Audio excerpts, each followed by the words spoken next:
প্রবাসে যারা আছেন, যারা ব্যাচেলর জীবন যাপন করছেন, যারা পরিবার যাদের সঙ্গে নাই এবং বিবাহিত, তারা তাদের যৌন চাহিদা চরিতার্থ করবার জন্য, যেহেতু এখানে উপায় নাই, তাদের স্ত্রী সঙ্গে নাই, তাদের জন্য কি হস্তমৈথুন করা জায়েজ আছে নাকি না জায়েজ?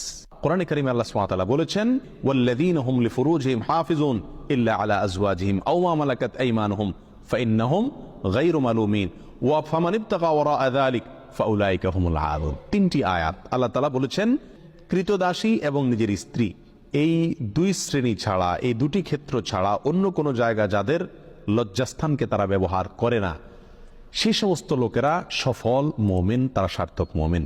ফামানিবতাগা ওয়ারাআ যালিক, আল্লাহ বলেন এরপরে তৃতীয় আয়াতে, যারা এই দুটি ক্ষেত্র ছাড়া, স্ত্রী এবং কৃতদাসী, এই দুটি ক্ষেত্র ছাড়া অন্য যে কোনো ক্ষেত্রে তাদের যৌন চাহিদাকে চরিতার্থ করে মেটায়, আল্লাহ বলেন ফাউলাইকা হুমুল আদুন, তারা হলো সীমালঙ্ঘনকারী।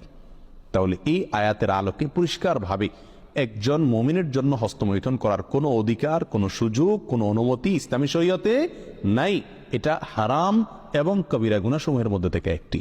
যারা প্রবাসে আছেন, এমন কোন দেশে যদি থাকেন যেই দেশে তিনি তার যৌন চাহিদা না মেটালে নিশ্চিতভাবে গুনাহে লিপ্ত হয়ে যাবেন, জেনায় লিপ্ত হবেন, কারণ সেখানে জেনার অবাধ সুযোগ রয়েছে, এরকম যদি পরিস্থিতি হয়, তাহলে নিজেকে রক্ষা করবার জন্য, অর্থাৎ বড় অপরাধ থেকে অপেক্ষাকৃত কম বড় অপরাধ যেটা, সেটাই তিনি লিপ্ত হতে পারেন, অর্থাৎ হস্তমৈথুন করতে পারেন।